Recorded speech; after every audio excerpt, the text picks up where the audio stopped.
Hello friends, welcome to day trader Telugu and good evening. Sensex 281 points gain అయి 72,708 దగ్గర close అయితే Nifty 82 points gain అయి 22,122 record హైలో close అయింది. And bank Nifty 151 points gain అయి 46,535 దగ్గర క్లోజ్ అయింది. ఫ్రెండ్స్, మనకి నిఫ్టీ ఇవాళ ఆల్ టైమ్ హైకి వెళ్ళింది, కానీ స్టిల్ ఇంకా బ్యాంక్ నిఫ్టీ డిసెంబర్ 28 వెళ్ళిన హై 48,636 దగ్గర నుంచి సుమారుగా 4.4% దగ్గరగా ఇంకా డౌన్ లోనే ఉంది.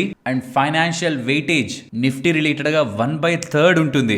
Even financial stocks recent times లో నిఫ్టీని డౌన్ సైడ్ డ్రాగ్ చేస్తున్నా Nifty present all time highs లో క్లోజ్ అవుతూ ఉండడం డెఫినెట్లీ మార్కెట్స్ పరంగా మనం స్ట్రాంగ్ గా తీసుకోవాలి. అండ్ మనం రీసెంట్ వీడియోస్ లో మాట్లాడుకున్నాం, జనవరి 15th ఈ ఆల్ టైమ్ హైస్ లెవెల్స్ దగ్గరకు వచ్చాక మల్టిపుల్ టైమ్స్ మార్కెట్ రిజెక్ట్ అయింది. బట్ ఈసారి వస్తున్న బ్రేక్అవుట్ మోస్ట్లీ మార్కెట్ ని ఇంకా హైయర్ సైడ్ తీసుకువెళ్ళడానికి పాసిబిలిటీ ఉంటుందనే ఒక డిస్కషన్ ఇక్కడ నుంచి కొద్ది డేస్ బ్యాక్ చేయడం జరిగింది. దాని బ్యాక్ రీజన్ కూడా అప్పుడు చెప్పాను అండ్ అగైన్ చెప్తున్నాను, బికాస్ ఈ పాయింట్స్ దగ్గర నుంచి రెసిస్టెన్స్ కదా, మోస్ట్లీ ఇక్కడ నుంచి మంచిగా మళ్ళీ ఫాలో అయిపోతూ 21,750 దగ్గరకు వస్తుందా ఆర్ ర్యాలీ అవుతూ అప్ సైడ్ కి వెళ్తుందా? ఈ రెండిట్లో మనకుంటున్న క్వశ్చన్ ని ఆన్సర్ చేయడానికి మనకు కొన్ని డేటా ఫ్యాక్టర్స్ కావాలి కదా. అందులో ప్రధానంగా ఎందుకు ఈసారి నేను ఈ లెవెల్ కూడా బ్రేక్అవుట్ అయ్యి అప్ సైడ్ కి ఎక్స్పెక్ట్ చేస్తున్నాను దాని రిలేటెడ్ గా మీకు నేను చెప్పాలనుకుంటున్న important theme, CPI inflation data మనకి నెగిటివ్ గా వచ్చింది. మార్కెట్ అనుకున్న దానికంటే ఇన్ఫ్లేషన్ పెరిగింది. ఇన్ఫ్లేషన్ పెరగగానే 10-year బాండ్ ఈల్డ్ పెరిగింది, డాలర్ ఇండెక్స్ పెరిగింది. అండ్ ఈ సంవత్సరం ఫెడ్ వాళ్ళు వడ్డీ రేట్లు కట్ రిలేటెడ్ గా కూడా ఎక్స్పెక్టేషన్స్ అన్ని కూడా, ఈ పాజిటివ్ ఎక్స్పెక్టేషన్స్ అన్ని కూడా డైల్యూట్ అవుతూ 70 basis points కట్ ఉంటది. అది కూడా మార్చ్ కాదు, మే కాదు, జూన్ లోనే కట్ ఉంటదని ఫుల్ నెగిటివిటీలో గ్యాప్ డౌన్ ఓపెనింగ్ రోజు మీకు గుర్తుంటే మన మార్కెట్ ఆ గ్యాప్ డౌన్ లో ఉన్న మొత్తాన్ని నెగిటివిటీని కవర్ చేస్తూ డే హైలో క్లోజ్ అయింది. ఇది ఫస్ట్ ట్రిగ్గర్.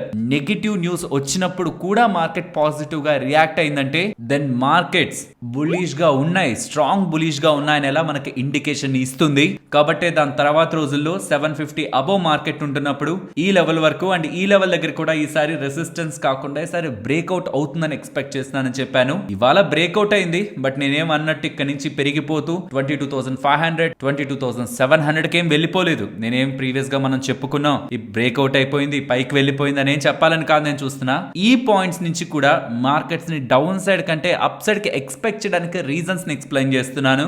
నెగిటివ్ న్యూస్ వచ్చినప్పుడు మార్కెట్ గ్యాప్ డౌన్ మొత్తాన్ని కవర్ చేస్తూ అప్ సైడ్ కి వచ్చి క్లోజ్ అవుతున్నప్పుడే అంత నెగిటివ్ న్యూస్ మార్కెట్ ని డౌన్ సైడ్ కి పుష్ చేయలేకపోతే ఇక నార్మల్ డేస్ లో మోస్ట్లీ మార్కెట్ పెరగడానికి పాసిబిలిటీ కదా ఉంటున్నట్టు. ఇది నేను చెప్పాలనుకుంటున్న మెయిన్ లాజిక్. అర్థం చేసుకోవడానికి ప్రయత్నించండి ఓవరాల్ మార్కెట్ ఒక సెంటిమెంట్. అండ్ రీసెంట్ గా కూడా నేను మీకు ఇది చెప్పా కదా, హెచ్డిఎఫ్సి బ్యాంక్ లో రివర్సల్ మనం ఎక్స్పెక్ట్ చేయొచ్చు. ఆ రివర్సల్ తో నిఫ్టీ బ్యాంక్ నిఫ్టీ పెరగడానికి ఛాన్సెస్ ఉంటాయని. ఇప్పటి వరకు అలాంటి సినారీ ఏమీ కనిపించలేదు. హెచ్డిఎఫ్సి బ్యాంక్ నెగిటివ్ గా లేదు. ఫస్ట్ థింగ్ అది పాజిటివ్. అంతలా పడిపోతున్న స్టాక్ ఫర్దర్ గా పడకపోవడమే పాజిటివ్. అక్కడి నుంచి రివర్సల్ అవుతుందా లేదా అనేది ఇవాల్టి అనలిస్ట్ మీట్ లో తెలుస్తుంది. బికాస్ ఇవాళ హెచ్డిఎఫ్సి బ్యాంక్ వాళ్ళు అనలిస్టులతో ఇన్వెస్టర్ తో మీట్ పెట్టుకున్నారు. మోస్ట్లీ అది మన మార్కెట్స్ క్లోజ్ అయ్యాక అప్డేట్స్ అయితే వస్తాయి. చూద్దాం ఏదైనా ఇంట్రెస్టింగ్ స్టేట్మెంట్ చేస్తారని. ప్రీవియస్ గా హెచ్డిఎఫ్సి బ్యాంక్ బోల్డ్ పడింది కదా, 18% దగ్గరగా పడింది కదా. మేబీ దాని రిలేటెడ్ గా ఏదైనా స్టేట్మెంట్స్ ఉంటాయేమో. అది నెగిటివ్ ఉండొచ్చు, పాజిటివ్ కూడా ఉండొచ్చు. బికాస్ అదే ఒక స్మాల్ క్యాప్ కంపెనీ కాదు. ఇన్వెస్టర్స్ ని ఉద్దేశించి, ఇన్వెస్టర్స్ ఒక వెల్త్ ని ఉద్దేశించి బిజినెస్ గురించి కామెంట్స్ చేయడానికి వాళ్ళు బిజినెస్ మీదే ఫోకస్ చేస్తారు, బిజినెస్ గురించే కామెంట్స్ చేస్తారు. అది మార్కెట్స్ ఎలా తీసుకుంటా అనేది మార్కెట్స్ వదిలేస్తారు. Not only HDFC bank, most of the large caps చేసేది అలానే. ఈవెన్ అది చేయడమే కరెక్ట్. లేదంటే ఏదో అలా మార్కెట్ ని ఇంప్రెస్ చేయడానికి రాంగ్ స్టెప్స్ తీసుకొని లాంగ్ టర్మ్ లో బిజినెస్ ని డైల్యూట్ చేసుకుంటారు. సరే పక్కన పెట్టండి. వాళ్ళ హెచ్డిఎఫ్సి బ్యాంక్ ఒక అనలిస్ట్ మీట్ ఉందని గుర్తుంచుకోండి. అది చాలా ఇంపార్టెంట్. బికాస్ స్టార్టింగ్ లో చెప్పింది కూడా అందుకే. బ్యాంక్ నిఫ్టీ స్టిల్ ఇంకా డిసెంబర్ 28 హై. యూజువల్ గా నిఫ్టీ ఫస్ట్ ఫామ్ చేసిన హై జనవరి 15th, కానీ దానికి ముందే bank Nifty all time high ని డిసెంబర్ 28th ఫామ్ చేసింది. అక్కడి నుంచి ఇప్పటికి స్టిల్ ఇంకా 48,636 లెవెల్స్ నుంచి 4.4% దగ్గరగా డౌన్ సైడ్ ఉంది. And after a long gap, చాలా గ్యాప్ తర్వాత, ఆల్మోస్ట్ ఒక 1 week గ్యాప్ తర్వాత చైనా మార్కెట్లు ఇవాళ ఓపెన్ అయ్యాయి. అవంతా అట్రాక్టివ్ గా పాజిటివ్ గా ఏం లేవులేండి. ఏషియన్ మార్కెట్స్ కూడా కొంత వీక్ గానే ఉన్నాయి. అండ్ ఫ్రైడే యుఎస్ మార్కెట్స్ కూడా వీక్ గానే ఉన్నాయి. సో ఓవరాల్ గ్లోబల్ మార్కెట్స్ లో స్ట్రాంగ్ పాజిటివ్ గా ఉంటున్నవైతే ఏం లేవు. బట్ ఇవాళ మన మార్కెట్స్ అనూహ్యంగా ఎక్స్పెక్టేషన్స్ కి మించి పర్ఫామ్ చేసే ఇంట్రాడే లో. బట్ ఆల్మోస్ట్ 2 o'clock నుంచి మార్కెట్స్ లో ఒక slide cell of. Still markets all time high close లో నిఫ్టీ పరంగా కనిపించాయి. ఇవాళ ఏ సెక్టార్స్ పర్ఫామ్ చేశాయి? I think IT, real estate తప్పించి మిగిలిన అన్ని కూడా బెస్ట్ గానే పర్ఫామ్ చేశాయి. అండ్ ఇవాళ మీరు ఇది గమనించుంటారని అనుకుంటున్నాను. యూజువల్ గా మార్కెట్స్ పెరిగినప్పుడు విక్స్ పెరగకూడదు, కానీ విక్స్ కూడా 5% దగ్గరగా పెరిగింది ఇవాళ.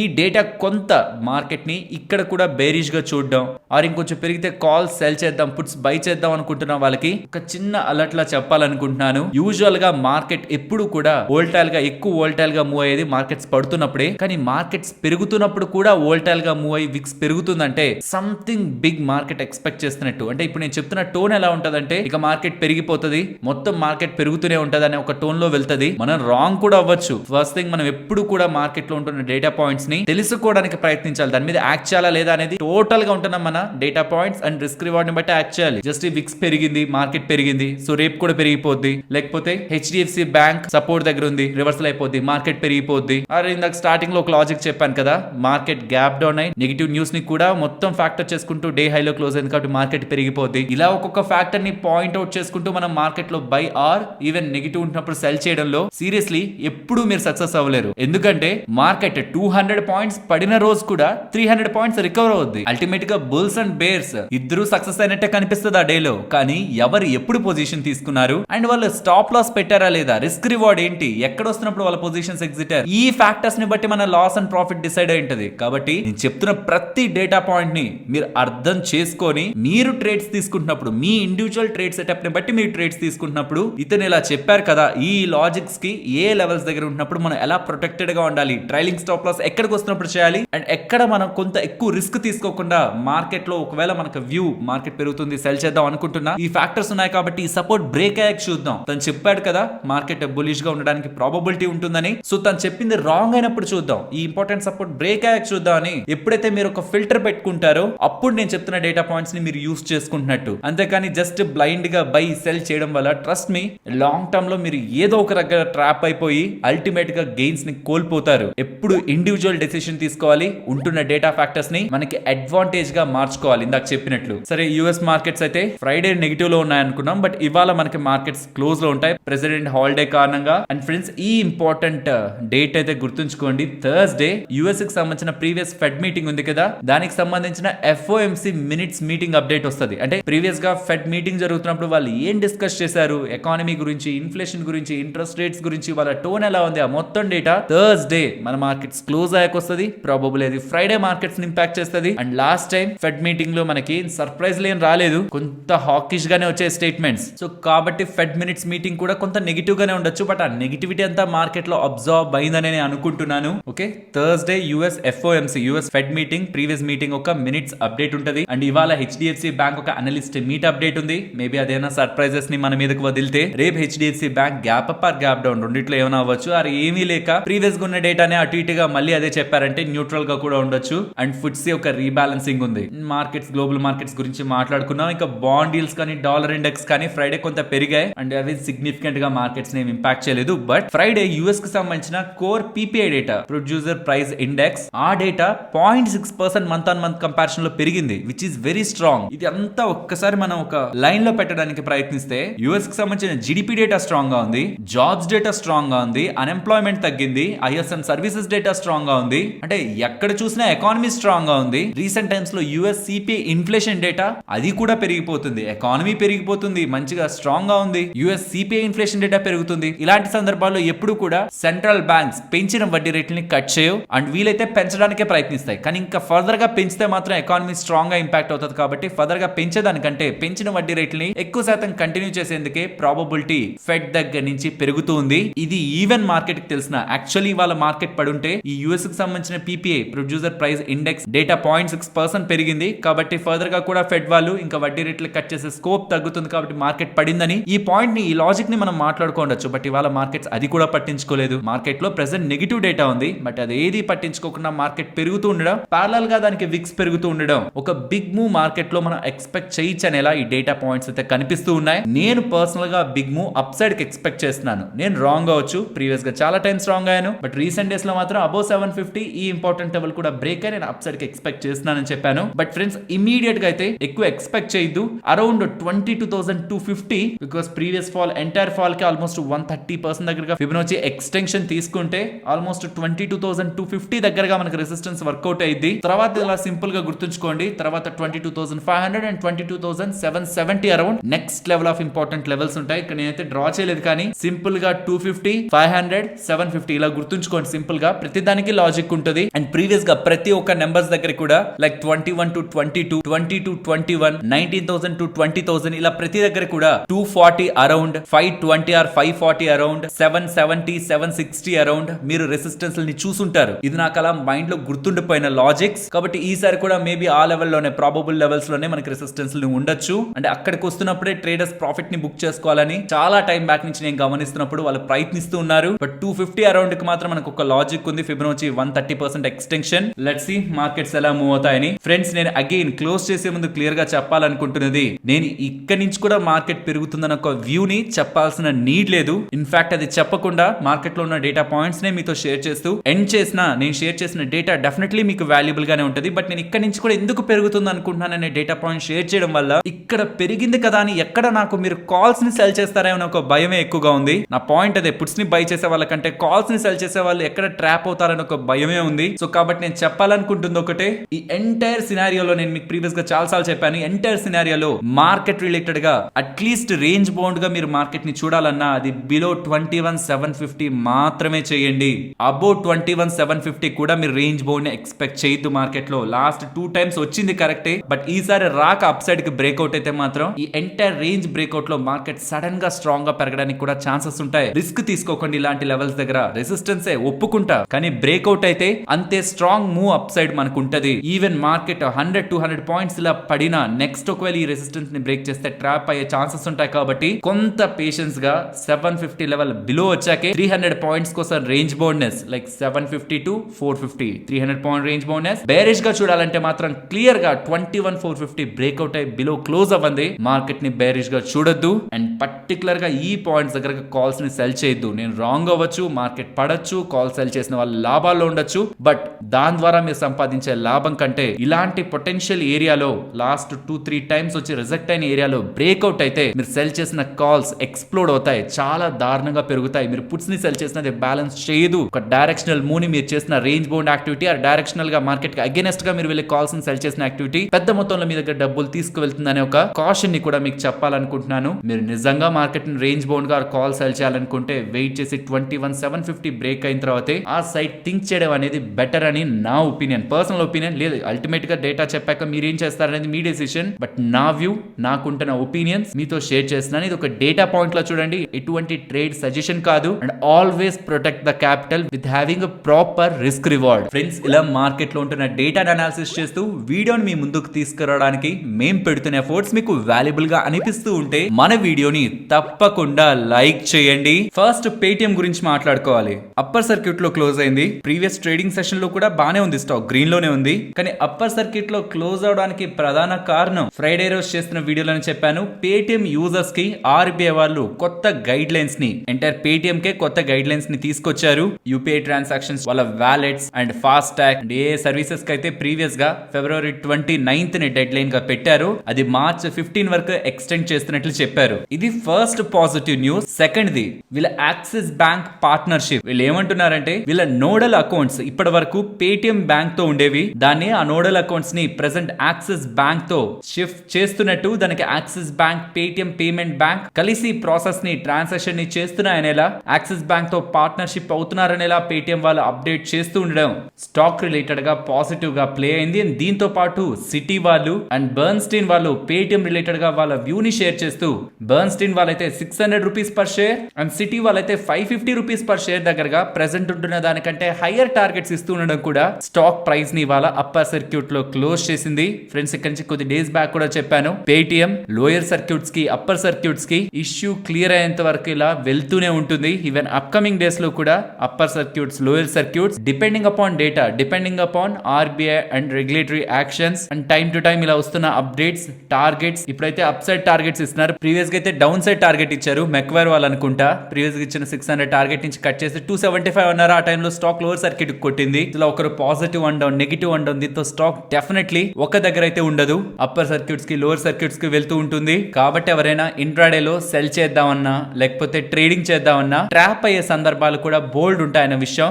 పర్టికులర్ గా ఈ స్టాక్ తో యాక్టివిటీ చేస్తున్న వాళ్ళు, ఇన్వెస్టర్స్ అయితే వాళ్ళ ఓన్ డెసిషన్, బై చేస్తున్న సెల్ చేస్తున్న ఒక వ్యూ తో చేస్తారు. బట్ ట్రేడ్ చేస్తున్న వాళ్ళు మాత్రం ఇది అప్పర్ అండ్ లోయర్ సర్క్యూట్స్ లో ఏ క్షణమైన ట్రాన్స్ఫార్మ్ అవుతూ ఉండొచ్చు అనే విషయాన్ని అయితే గుర్తుంచుకోవాలి. బట్ ప్రెసెంట్ అయితే పాజిటివ్ ఎన్విరాన్మెంట్ నడుస్తుంది. మోస్ట్లీ స్టాక్ రిలేటెడ్ గా హ్యూజ్ బయింగ్ యాక్టివిటీ కనిపించింది. వాళ్ళ పెద్ద మొత్తంలో బయింగ్ ఆర్డర్స్ స్టిల్ పెండింగ్ లోనే ఉన్నాయి, ఎండింగ్ కూడా. మరి చూడాలి రేపు కూడా పేటిఎం స్టాక్ ఈ ఆర్డర్స్ రేపటికి కూడా ట్రాన్స్ఫార్మ్ అయితే అప్పర్ సర్క్యూట్ లోనే ఉంటుందా లేదా అని. నెక్స్ట్ సూలా వైన్యార్డ్స్ గురించి మాట్లాడుకోవాలి. వాళ్ళ స్టాక్ సడన్ గా ఫాల్ అయింది కదా.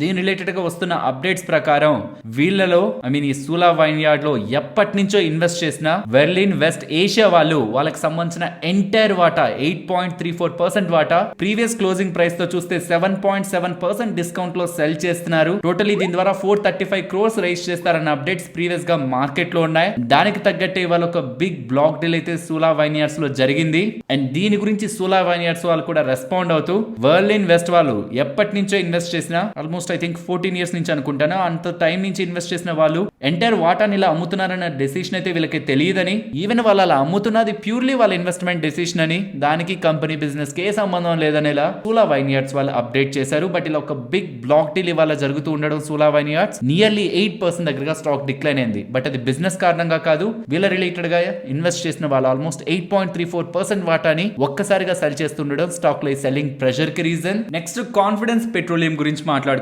వాళ్ళకు గుడ్ అనౌన్స్మెంట్ అయితే చేశారు. నార్వేకి సంబంధించిన leading LPG shipping and LPG trading company అయిన BW LPG అనే కంపెనీతో వీళ్ళు పార్ట్నర్ అయ్యారని, దీంతో వీళ్ళ ఎల్పిజి టెర్మినల్ ఇన్ఫ్రాస్ట్రక్చర్ ని స్ట్రెంథన్ చేసుకుంటూ డౌన్ స్ట్రీమ్ బిజినెస్ ఆపరేషన్స్ ని ఇండియాలో స్ట్రాంగ్ చేసుకుంటారనేలా కాన్ఫిడెన్స్ పెట్రోలియం వాళ్ళు అప్డేట్ అయితే చేస్తున్నారు. Friends, I hope confidence petroleum name channel ని ఫాలో అవుతున్న వాళ్ళకి చాలా టైం బ్యాక్ తెలుసు ఉండాలి. దీని రిలేటెడ్ గా చాలా టైం బ్యాక్, బికాస్ ఇది రీసెంట్ డేస్ లో పెరుగుతూ ఉన్నా ఏ అప్డేట్ లేకుండా మాట్లాడుకోవడం లాజిక్ కాదు కాబట్టి డిస్కస్ చేయలేదు. బట్ స్టిల్ ఈ స్పేస్ లో వీళ్ళు చాలా స్ట్రాంగ్ గా గ్రో అవుతున్నారు. సో ఎవరైనా ఇన్వెస్ట్మెంట్ డెసిషన్ తీసుకోవాలనుకుంటున్న వాళ్ళైనా అప్కమింగ్ టైమ్స్ లో వీళ్ళ నెంబర్స్ ని ట్రాక్ చేస్తూ వీళ్ళ కాన్ఫరెన్స్ కాల్స్ ను ఒకసారి వినడానికి ప్రయత్నించండి. ప్రెసెంట్ ఉంటున్న వాళ్ళ రెవెన్యూస్ ఏంటి, వీళ్ళు నెక్స్ట్ ఎన్ని ఇయర్స్ లో ఆ రెవెన్యూస్ ని డబుల్ ట్రిపుల్ చేయాలనుకుంటున్నారన్న కాన్ఫరెన్స్ కాల్ డేటాని ట్రాక్ చేస్తున్నప్పుడు స్టాక్ ప్రైస్ మూవ్ కి మనకు ఒక లాజిక్ అర్థం అవుతుంది. సో కమింగ్ డేస్ లో ఈ కంపెనీ రిలేటెడ్ గా ఉంటున్న కంపెనీ కాన్ఫరెన్స్ కాల్స్ ని ఇన్వెస్ట్ చేస్తున్న వాళ్ళు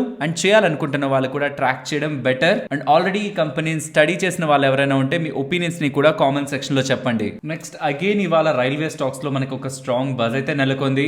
RVNL కానీ IRFC కానీ ఇతర railway stocks and even wagons ని తయారు చేసిన స్టాక్స్ లో కూడా ఓపెనింగ్ సెషన్ లో స్ట్రాంగ్ మూవ్ కనిపించింది. అందులో రైల్వే స్టాక్స్ పరంగా టిటాగర్ రైల్ సిస్టమ్స్ పరంగా ఒక అప్డేట్ ఉంది. వీళ్ళకి 170 crores విలువ చేసే ఆర్డర్ డిఫెన్స్ వాళ్ళ దగ్గర నుంచి, డిఫెన్స్ మినిస్ట్రీ దగ్గర నుంచి లభించింది. అందులో భాగంగా వీళ్ళు 250 స్పెషల్ వ్యాగన్స్ ని తయారు చేసి డిఫెన్స్ మినిస్ట్రీకి అందిస్తారనేలా అప్డేట్స్ అయితే చేస్తున్నారు. Apart from this entire railway space లో కూడా ఇవాళ ఒక స్ట్రాంగ్ బజ్ అయితే నెలకొంది.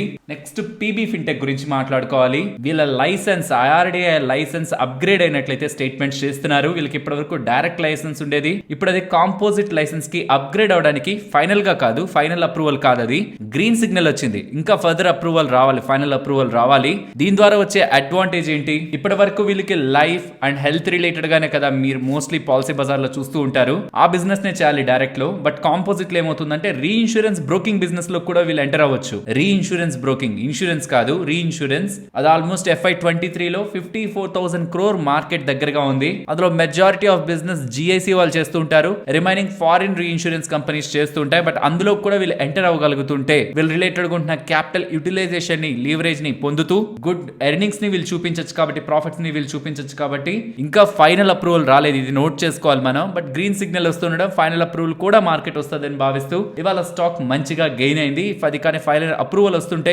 దెన్ అది కూడా PB fintech or Policybazaar కి పాజిటివ్ గా చూడాలి. ఫ్రెండ్స్, ఇలా న్యూస్ అప్డేట్స్ ని అనాలిసిస్ చేస్తూ మీ ముందుకి కంటెంట్ తీసుకురావడానికి మేం పెడుతున్న ఎఫర్ట్స్ మీకు వాల్యుబుల్ గా అనిపిస్తూ ఉంటే మన వీడియోని తప్పకుండా లైక్ చేయండి. అండ్ నెక్స్ట్ లార్సెన్ టూబ్రో గురించి మాట్లాడుకోవాలి. ఫ్రెండ్స్, మీకు గుర్తుంటే సౌదీ అరామ్కో వాళ్ళు పెద్ద మొత్తంలో క్యాపెక్స్ చేయబోతున్నారు. నియర్లీ $10 billion దగ్గరగా హైడ్రోకార్బన్ బిజినెస్ పరంగా వాళ్ళు స్పెండ్ చేసి ఎక్కువ క్యాపెక్స్ చేయబోతున్నారని అప్డేట్స్ వస్తుండడం. అండ్ ఆ టైంలో L&T వాళ్ళు కూడా కొన్ని ప్రాజెక్ట్స్ లో పాల్గొంటున్నారు. అందులో నియర్లీ $5 billion దగ్గరగా ఆర్డర్స్ ని L&T వాళ్ళు గెలుచుకుంటారనేలా ఎక్స్పెక్టేషన్స్ ఉండడం వీళ్ళ హైడ్రోకార్బన్ బిజినెస్ స్ట్రాంగ్ గా గ్రో అవుతుందని మార్కెట్ భావించింది. కానీ ప్రెసెంట్ ఉంటున్న అప్డేట్స్ ప్రకారం ఈ సౌదీ అరామ్కో వాళ్ళు ఏదైతే డబ్బులు ఖర్చు పెడతారు బిజినెస్ రిలేటెడ్ గా అన్నారో అందులో కొన్ని ప్రాజెక్ట్స్ రిలేటెడ్ గా వాళ్ళు ప్రీవియస్ గా చెప్పిన టర్మ్స్ ని చేంజ్ చేయాలనుకుంటున్నారని, మీన్స్ కొన్ని ప్రాజెక్ట్స్ ప్రాజెక్ట్స్ ని చేయకుండా వాటి బదులు వేరే వాటిని చూడాలనుకుంటున్నారని, కాబట్టి కొన్ని ప్రాజెక్ట్స్ క్యాన్సిల్ అవడానికి పాసిబిలిటీ ఉంటుందని, అందులో ఎల్ఎన్టీ వాళ్ళు ఇంపాక్ట్ అవడానికి కూడా ఛాన్సెస్ ఉంటాయని ప్రీవియస్ గా సౌదీ అరేబియా వాళ్ళు చెప్పిన ప్రాజెక్ట్స్ ని డిఫర్ చేస్తూ ఉండడం మేబీ వీళ్ళకి కూడా ఇంపాక్ట్ ఉంటుందేమో అని స్టాక్ ఫాలో అయింది. బట్ అఫీషియల్ అప్డేట్ ఏం లేదు. అంటే వీళ్ళకి ప్రాజెక్ట్స్ రావట్లేదనో, లేకపోతే సౌదీ అరేబియా వాళ్ళు ప్రీవియస్ గా వీళ్ళు గెలుచుకుంటారన్న ప్రాజెక్ట్స్ నుంచి వీళ్ళని తీసేశారనో, లేకపోతే వాళ్ళ ప్రాజెక్ట్స్ ని ఆపేస్తున్నారనో అలా ఏం లేదు. బట్ ఓవరాల్ సౌదీ అరేబియా వాళ్ళు చేద్దాం అనుకుంటున్న ఎంటైర్ ఎక్స్పెన్స్ క్యాపెక్స్ అనేది తగ్గించుకుంటారని ఇలా మాత్రం డేటా వస్తుంది. మేబీ వీళ్ళు కూడా ఇంపాక్ట్ అవుతారని స్టాక్ కి వాళ్ళ ఫాలో అయింది. నెక్స్ట్ నోవాటిస్ గురించి మాట్లాడుకోవాలి. ఫ్రెండ్స్, మెయిన్ అప్డేట్ మాట్లాడుకునే ముందు మీరు ఈ కంపెనీని ట్రాక్ చేస్తూ ఉంటే వీళ్ళ ఎంటైర్ బిజినెస్ లో మెజారిటీ ఆఫ్ బిజినెస్ ని అమ్ముతూనే వస్తున్నారు. ఏప్రిల్ 2022 లో వీళ్ళ కార్డియాక్ బిజినెస్ లో వన్ ఆఫ్ ద బిజినెస్ అయిన సిగ్మస్ ని డాక్టర్ రెడ్డిస్ వాళ్ళకి 456 crores కి సెల్ చేశారు. అండ్ సేమ్ కార్డియాక్ బిజినెస్ లో ఉంటున్న రిమైనింగ్ పార్ట్ ని జేబీ కెమికల్స్ కి ఏప్రిల్ 2022 లో 246 crores కి సెల్ చేశారు. ఆల్మోస్ట్ డిసెంబర్ 2023 లో అనుకుంటాను ఆల్మోస్ట్ 15 ఆఫ్థాలమిక్ ఐ రిలేటెడ్ గా ఉంటున్న డ్రగ్ బిజినెస్ ని జేబీ కెమికల్స్ వాళ్ళకి 964 crores కి సెల్ చేశారు. అండ్ ఈవెన్ ఇండియాలో కూడా వీళ్ళ రిలేటెడ్ గా ఉంటున్న డ్రగ్స్ ని డిస్ట్రిబ్యూట్ చేయడానికి వీళ్ళకి అంత స్ట్రాంగ్ నెట్వర్క్ లేదు. డాక్టర్ రెడ్డిస్ వాళ్ళకి వీళ్ళతో పోలిస్తే 3 times దగ్గరగా ఫీల్డ్ ఫోర్స్ ఉంది, ఎంప్లాయీస్ ఉన్నారు. అండ్ 10 times దగ్గరగా ఫిజిషియన్స్ ఆర్ డాక్టర్స్ తో కనెక్షన్స్ ఉన్నాయి. కాబట్టి వీళ్ళు డాక్టర్ రెడ్డిస్ వాళ్ళని యూటిలైజ్ చేసుకుంటూ వీళ్ళ కాల్షియం అండ్ పెయిన్ కిల్లర్స్ ఒక డిస్ట్రిబ్యూషన్ ని ఇండియాలో ఎస్టాబ్లిష్ చేశారు. ఇదంతా ఎందుకు చెప్తున్నానంటే ఇప్పుడు మార్కెట్ లో వస్తున్న స్పెక్యులేషన్ ప్రకారం డాక్టర్ రెడ్డిస్ వాళ్ళు ఇండియాకి సంబంధించిన నోవాటిస్ బిజినెస్ ని ఎక్వైర్ చేయడానికి ముందుకు వెళ్తున్నారని అప్డేట్స్ అయితే కనిపిస్తూ ఉన్నాయి. దీన్ని ఎక్వైర్ చేయడం కారణంగా డాక్టర్ రెడ్డిస్ వాళ్ళకి అడ్వాంటేజ్ ఉంది. Immuno suppressants, neurology and oncology related గా డ్రగ్స్ కి డాక్టర్ రెడ్డిస్ వాళ్ళకి యాక్సెస్ దొరుకుతుంది. మరి డాక్టర్ రెడ్డిస్ వాళ్ళ దగ్గర డబ్బులు ఉందా? ఆల్మోస్ట్ 5700 crores దగ్గరగా క్యాష్ వాళ్ళ దగ్గర ఉంది. అండ్ వీళ్ళ రీసెంట్ సేల్స్ అండ్ దానికి ఆల్మోస్ట్ ఒక 7 times దగ్గరగా మల్టిపుల్స్ తీసుకుంటున్న ప్రెసెంట్ ట్రేడ్ అవుతున్న వాల్యుయేషన్ ఆల్మోస్ట్ 3000 crore వాల్యుయేషన్ కొంత ఎక్స్పెన్స్ గానే ఉంది. మరి స్టాక్ ఎందుకు ఇంతలా రియాక్ట్ అయింది? బికాస్ నోవాటిస్ రీసెంట్ సేల్స్ కూడా ఆల్మోస్ట్ 370 crore దగ్గరగా అరౌండ్ కనిపిస్తూ ఉంటాయి. దానికి 7 times వేసుకున్న valuation because recent torrent pharma related గా జరుగుతున్న అక్విజిషన్ పరంగా చూస్తున్నా ఇది ఇప్పుడు ఉంటున్న వాల్యుయేషన్ కూడా మార్కెట్ క్యాపిటల్ పరంగా కొంత ఎక్కువే. కాబట్టి డాక్టర్ రెడ్డిస్ వాళ్ళు ఎక్వైర్ చేస్తున్నారని స్టాక్ పెరుగుతూ ఉండడం ఇక్కడ నుంచి టూ మచ్ ఎగ్జైట్ అయ్యి స్టాక్ ఇంకా పెరుగుతుందని ఎంటర్ అవుతున్నప్పుడు ఏ వాల్యుయేషన్ లో ఈ డీల్ జరగడానికి పాసిబిలిటీ ఉంది? అలా జరిగితే వీళ్ళ రీసెంట్ ప్రైస్ టు సేల్స్ ప్రకారం ఆల్మోస్ట్ 7 to 8 times తీసుకుంటున్న ప్రెసెంట్ ఉంటున్న మార్కెట్ క్యాపిటల్ దానికి ప్రీమియం గానే ఉందన్న విషయాన్ని ఇన్వెస్టర్స్ గుర్తుంచుకోవాలి. సో ఇక్కడ నుంచి ఫర్దర్ గా ఎంటర్ అవుతున్న వాళ్ళు ఈ పర్టికులర్ స్టాక్ న్యూస్ పరంగా న్యూస్ బేస్డ్ గా ఎంటర్ అవుతున్న వాళ్ళకి మార్జిన్ ఆఫ్ సేఫ్టీ ఉండదన్న విషయాన్ని గుర్తుంచుకోవాలి. నెక్స్ట్ టాటా పవర్, వీళ్ళకి జల్పురా పవర్ అక్విజిషన్ రిలేటెడ్ గా లెటర్ ఆఫ్ ఇంటెంట్ లభించింది. ఈ బిజినెస్ ని ఆర్ఈసీ వాళ్ళ దగ్గర నుంచి కొనుక్కోవడానికి ఫర్ 838 crores వీళ్ళకి అనుమతి లభించిందని ఎక్స్చేంజెస్ కి అప్డేట్ చేస్తున్నారు. నెక్స్ట్ ఐఆర్ఈడిఏ గురించి మాట్లాడుకోవాలి. వీళ్ళు పిఎన్బి వాళ్ళతో ఎంఓయూ ని కుదుర్చుకున్నారని చెప్తున్నారు. లైక్ పిఎన్బి వాళ్ళు కూడా పంజాబ్ నేషనల్ బ్యాంక్ వాళ్ళు కూడా గ్రీన్ ఎనర్జీ ప్రాజెక్ట్స్ కి ఫైనాన్సింగ్ చేస్తూ ఉంటారు కదా. సో వాళ్ళతో కూడా వీళ్ళు టైఅప్ అయి గ్రీన్ ఎనర్జీ ప్రాజెక్ట్స్ కి కో ఫైనాన్సింగ్ చేయడానికి వీళ్ళిద్దరూ పార్ట్నర్ అయినట్టు అప్డేట్స్ అయితే చేస్తున్నారు. నెక్స్ట్ ఈ స్టాక్స్ మీకు స్క్రీన్ మీద కనిపిస్తున్నాయి కదా, దీని రిలేటెడ్ గా అప్డేట్ మనకి ఫ్రైడే వచ్చింది. ఫిట్సీ ఒక రీఅడ్జస్ట్మెంట్స్ ఫ్రైడే మనకు అప్డేట్ వచ్చాయి. బట్ ఫ్లోస్ మాత్రం డబ్బులు మాత్రం మార్చ్ 15th లాస్ట్ 30 minutes లో వస్తుంది. వస్తున్న అప్డేట్స్ ప్రకారం ఏ స్టాక్స్ లోకి డబ్బులు రావడానికి అండ్ ఎంతెంత రావడానికి ఛాన్సెస్ ఉన్నాయనేది ఇక్కడ మీకు స్క్రీన్ మీద కనిపిస్తుంది. HDFC bank, Suzlon, KPIT tech, Fortis and Phoenix Mills March 15th last 30 minutes లో ఏ యాక్టివిటీ ఉంటుంది అనేలా అప్డేట్స్ అయితే ఉన్నాయి. అండ్ ఈవెన్ ఈ స్టాక్స్ లో కూడా RVNL, SJVN, Maharashtra bank, Mazagon dock, Kalyan jewellers లో కూడా గుడ్ ఫ్లోస్ ఉండడానికి పాసిబిలిటీ ఉంటుందనేలా డేటా అయితే కనిపిస్తూ ఉంది. అండ్ అగైన్ చెప్తున్నాను, ఆల్రెడీ ఫ్రైడేనే ఈ డేటా వచ్చింది. అండ్ దీని రిలేటెడ్ గా ఫైనల్ కంక్లూజన్ మనకి activity March 15th last 30 minutes లో ఉంటది. Next Yes bank friends, recent times లో ఎస్ బ్యాంక్ కొంత స్ట్రెచ్ అయింది with respect to market capital బాగా పెరిగింది అనుకున్నాం కదా. మేబీ హైయర్ ప్రైజెస్ లో ప్రీవియస్ గా ఎవరెవరైతే ఇన్వెస్టర్ గా ఉన్నారో వాళ్ళందరూ కూడా స్లోగా ఎగ్జిట్ అవుతున్నట్లు కనిపిస్తుంది. రీసెంట్ గా కార్లైల్ వాళ్ళు కొంత ఎగ్జిట్ అయ్యారు. అండ్ ప్రెసెంట్ ఇవాళ కూడా ఆల్మోస్ట్ 240 crores కి సంబంధించిన ఒక బిగ్ బ్లాక్ డీల్ అయితే జరిగింది ఇవాళ ఎస్ బ్యాంక్ లో. మరి ఎవరున్నారు సెల్లర్ గా అనేది చూడాలి. ఎండ్ ఆఫ్ ద డే ఎవరైనా ప్రామినెంట్ నేమ్స్ ఉంటుంటే అది కూడా నేను మీకు అప్డేట్ చేస్తాను రేపటి రోజు. నెక్స్ట్ బలరాంపూర్ చినీ మిల్స్ గురించి మాట్లాడుకోవాలి. ఇండియాలోనే the first biodegradable plastic manufacturing పరంగా పాలీయాక్టిక్ యాసిడ్ మ్యానుఫ్యాక్చరింగ్ PLA పరంగా వీళ్ళు మ్యానుఫ్యాక్చరింగ్ యూనిట్ ని సెటప్ చేయబోతున్నట్టు, దానికి ఆల్మోస్ట్ 2000 crores ఖర్చు అవుతుందని, అది నెక్స్ట్ 2.5 years లో ఖర్చు పెడతారని, ఆ 2000 crores లో 800 crores వీళ్ళ సైడ్ నుంచి ఇంటర్నల్ గా సంపాదించిన ప్రాఫిట్స్ ఆర్ అక్రూవల్స్ నుంచి, అండ్ 1200 crores దగ్గరగా బయట డెట్ నుంచి వీళ్ళు రైజ్ చేస్తారని. ఇప్పుడు అంతా బయోడిగ్రేడబుల్ పరంగా కదా. ఎంటైర్ ఎకో సిస్టమ్ మూవ్ అవుతుంది. కాబట్టి వీళ్ళు బయోడిగ్రేడబుల్ ప్లాస్టిక్ పరంగా బిజినెస్ లోకి ఎంటర్ అవుతున్నారంట. స్టాక్ అయితే మూవ్ అయింది. అండ్ ఇంకొన్ని డీటెయిల్స్ కూడా షేర్ చేశారు. ఈ బిజినెస్ కి స్టీఫెన్ అనే అతన్ని ఆల్మోస్ట్ 13 ఇయర్స్ ఈ బయోడిగ్రేడబుల్ ప్లాస్టిక్ లో ఎక్స్పీరియన్స్ ఉన్నతన్ని హెడ్ గా నియమించారని, అండ్ ఆ ప్లాంట్ ద్వారా 75,000 per ton యానం దగ్గరగా బయోడిగ్రేడబుల్ ప్లాస్టిక్ పాలీయాక్టిక్ యాసిడ్ రిలేటెడ్ గా బిజినెస్ వీళ్ళు చేస్తారని ఇలా అప్డేట్స్ అయితే కనిపిస్తూ ఉన్నాయి. నెక్స్ట్ IOL కెమికల్స్ గురించి మాట్లాడుకోవాలి. వీళ్ళకి చైనీస్ డ్రగ్ రెగ్యులేటర్ దగ్గర నుంచి మెట్ఫార్మిన్ హైడ్రోక్లోరైడ్ రిలేటెడ్ గా అప్రూవల్ అయితే లభించింది. సో ఇక్కడ నుంచి వీళ్ళు ఇండియాలో తయారవుతున్న ఈ డ్రగ్ ని చైనా మార్కెట్ కి కూడా ఎక్స్పోర్ట్ చేయొచ్చు. కాబట్టి ఆఫ్టర్ ఈ అప్డేట్ స్టాక్ ప్రైస్ రైజ్ అయింది. నెక్స్ట్ ఇవాళ మీరు గమనిస్తే most of the defence stocks ఇవాళ మీకు ఒక స్ట్రాంగ్ బజ్ కనిపించింది కదా. దీనికి ప్రధాన కారణం డిఫెన్స్ అక్విజిషన్ కౌన్సిల్ వాళ్ళు ఆల్మోస్ట్ 84,560 crores విలువ చేసే ప్రాజెక్ట్స్ కి ఆర్ ప్రపోజల్స్ కి గ్రీన్ సిగ్నల్ ఇచ్చారని ఇలా అయితే డేటా కనిపిస్తూ ఉంది. ఫర్దర్ గా ఏ సెగ్మెంట్స్ కి ఎలాంటి ఆర్డర్స్ వెళ్తాయి అండ్ ఏ కంపెనీస్ ఎంత ఆర్డర్స్ గెలుచుకుంటాయి అనేది నెక్స్ట్ తెలుస్తుంది. బట్ ఒక big portion of defence projects కి ప్రపోజల్స్ కి గ్రీన్ సిగ్నల్ అయితే డిఫెన్స్ అక్విజిషన్ కౌన్సిల్ వాళ్ళు అయితే ఇస్తున్నారు. అండ్ నెక్స్ట్ JM ఫైనాన్షియల్స్ కి సంబంధించిన technical analyst and related segment సంబంధించిన హెడ్ అయిన రాహుల్ శర్మ గారు ఇక్కడ నుంచి నెక్స్ట్ కొద్ది రోజుల్లో మార్కెట్ 23,500 కి వెళ్తుంది అంటున్నారు. అంటే నెక్స్ట్ 3 to 4 months లో చాలా ఎక్కువ టార్గెట్ కదా. నేను ఇంకా 22,700 దగ్గర ఉన్నాను. వీళ్ళు 23,500 దగ్గర ఉన్నారు. సో 7 weeks ఆఫ్ కన్సల్టేషన్ తర్వాత మార్కెట్ ఇవాళ బ్రేక్అవుట్ ఇచ్చింది. కాబట్టి నెక్స్ట్ ఫ్యూ మంత్స్ లో స్ట్రాంగ్ గా ర్యాలీ అవుతుందని, అండ్ ఆ ర్యాలీలో ఈ పర్టికులర్ స్టాక్స్ రిలేటెడ్ గా ఒక గుడ్ అప్ సైడ్ కి స్కోప్ ఉందనేలా ఆ స్టాక్స్ వాటికి బై రికమెండేషన్ ఇస్తూ ఎంతెంత అలోకేట్ చేసుకోవాలి అండ్ ఎంత అప్ సైడ్ టార్గెట్ ఉంది అండ్ ఆ టార్గెట్ ఎన్ని నెలల్లో, ఇది సీరియస్లీ ఒక ట్రేడింగ్ రిలేటెడ్ గా ఉంది. JM ఫైనాన్షియల్స్ ఇన్వెస్ట్మెంట్ పరంగా చెప్తున్నట్లేదు 3-4 నెలల్లో ఇంత రిటర్న్ తీసుకోమని 31% దగ్గరగా రిటర్న్ అన్నట్టు ఈ స్టాక్స్ చెప్తున్నారు. ఫ్రెండ్స్, ఐ స్ట్రాంగ్లీ ఇలాంటి వాటి రిలేటెడ్ గా ఇలాంటి వీళ్ళు ఏదైతే చెప్తున్నారు ఇంత టార్గెట్స్ అని, ఇలా టార్గెట్స్ మీట్ అయినట్టు మంచిగా పర్ఫామ్ చేసేసాయి వీళ్ళు చెప్తున్నారు అని ఇలా ట్రాక్ రికార్డ్ నాకు లేదు వీళ్ళ రిలేటెడ్ గా. బట్ JM ఫైనాన్షియల్స్ మోస్ట్లీ మీరు వింటూనే ఉంటారు వీళ్ళ రిపోర్ట్స్ ని. సో ఒకవేళ ఆల్రెడీ స్టాక్స్ లో మీరు ట్రాక్ చేస్తూ ఇన్వెస్ట్మెంట్ రిలేటెడ్ గా డెసిషన్ తీసుకున్నా ఆర్ ఆల్రెడీ ఇన్వెస్ట్మెంట్ చేసినా వీళ్ళ ఒపీనియన్ ఇదనైతే గుర్తుంచుకోండి. కానీ ప్యూర్లీ వీళ్ళు చెప్పారని మాత్రం ఈ స్టాక్స్ లో ఇన్వెస్ట్ చేసి 3-4 నెలల్లో ఇంత రిటర్న్ వస్తుంది మాత్రం ప్యూర్లీ డిపెండింగ్ అపాన్ ఈ ఇమేజ్ అయితే చూడకండి.